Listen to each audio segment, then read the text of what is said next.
اکابر علماء دیوبند کے گروپ میں، جماعت میں آپ کو ایک کمزور سی شخصیت ملے گی، ذرا حالات زندگی پڑھ کر دیکھیے، کمزور سی شخصیت لوگوں کے دروازے پر جا رہی ہے، لوگوں میں روٹی کا سوال کرنے نہیں آیا، میں تم سے زندگی کا سوال کرنے آیا ہوں، میں تم سے وقت کا سوال کرنے والا آیا ہوں۔ کون ہے؟ میرا نام الیاس ہے، میرے دل میں اللہ نے وہی محبت ڈالی ہے، وہی غم ڈالا ہے۔ میں سلام کرتا ہوں اس جماعت کی عظمت کو کہ جنہوں نے نبی علیہ السلام کے غم کو اپنا غم بنایا۔ آج دنیا کے سینکڑوں ممالک کے اندر جو اللہ کے بندوں کو اللہ سے ملاتے پھر رہے ہیں، یہ نبی علیہ السلام کے محبوب بندے زندگیاں لگا دیتے ہیں، سال لگا دیتے ہیں، اپنی مال، اپنی جان، اپنا سب کچھ، کس کے لیے؟ کہ اللہ سے اللہ کے بندے جڑ جائیں۔ کافر ہوتے ہیں ان کو مسلمان بنا لیتے ہیں، جو غفلت میں مسلمان پڑے ہوتے ہیں ان کو جگا دیتے ہیں، ان کو اللہ سے واصل کر دیتے ہیں۔ یہ ہے نعمت بھی اللہ نے اکابر علماء دیوبند کو عطا فرمائی کہ نبی علیہ السلام کی اس نعمت کے وارث بھی یہی بنے۔ چنانچہ وہ علماء جو وعظ و نصیحت کا کام کرتے ہیں، وہ مشائخ، وہ داعی حضرات جو وعظ و نصیحت کا کام کرتے ہیں، وہ سارے کے سارے اسی خوشخبری کے اندر شامل ہیں۔ نبی علیہ السلام نے فرمایا کہ اللہ تعالیٰ ان سے محبت فرماتے ہیں جو اللہ کے بندوں کو اللہ کا محبوب بناتے ہیں اور اللہ کو بندوں کا محبوب بنا دیتے ہیں۔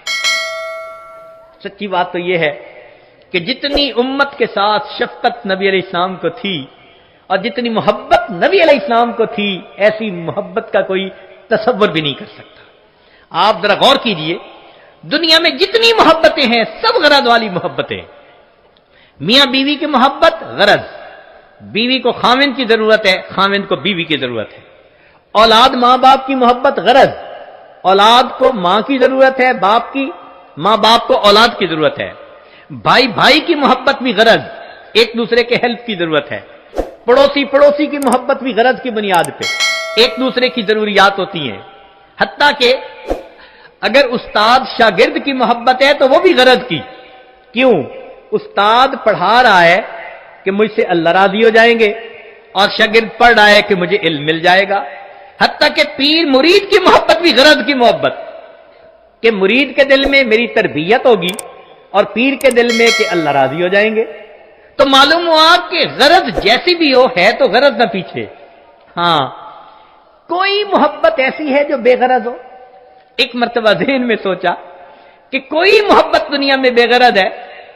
تو ذہن نے جواب دیا کہ مخلوق کی محبت بے غرض نہیں ہو سکتی، کوئی نہ کوئی غرض تو لگی ہی ہوئی ہوگی۔ پھر سوچا کہ کوئی محبت، پھر ذہن نے کہا اگر دنیا میں بے غرض محبت دیکھنی ہے تو ذرا 1400 سال پیچھے چلے جاؤ۔ رات کا اندھیرا ہوگا، تم ایک ہستی کو دیکھو گے مصلی کے اوپر سجدے میں ہے، یا رب امتی یا رب امتی۔ کیا اس ہستی کو اپنے درجات کے بڑھنے کا تھا تما؟ نہیں، ان کو پہلے اللہ نے فرما دیا تھا لِيَغْفِرَ لَكَ اللَّهُ مَا تَقَدَّمَ مِن ذَنبِكَ وَمَا تَأَخَّرَ۔ ان کو اللہ نے پہلے بتلا دیا تھا وَلَسَوْفَ يُعْطِيكَ رَبُّكَ فَتَرْضَىٰ، میرے محبوب تجھے اتنا عطا کروں گا کہ تو بس بس کرنے لگ جائے گا۔ پھر وہ ہستی کیوں رو رہی ہے؟ اتنا لمبا سجدہ کہ بیوی اٹھ کے پاؤں ہلا کے دیکھتی ہے کہ ابھی زندگی تو ہے یا نہیں، یہ کیوں رو رہے ہیں؟ یہ امت کے اوپر شفقت کی وجہ سے رو رہے ہیں۔ نبی علیہ السلام کو امت کے ساتھ ایسی محبت، اس لیے قیامت کے دن انبیاء بھی نفسا نفسی پکارتے ہوں گے، ایک اللہ کے حبیب ہوں گے جو اس دن بھی امتی امتی فرما رہے ہیں۔ اللہ کے حبیب صلی اللہ علیہ وسلم کو اس قدر امت کے ساتھ شفقت و محبت تھی۔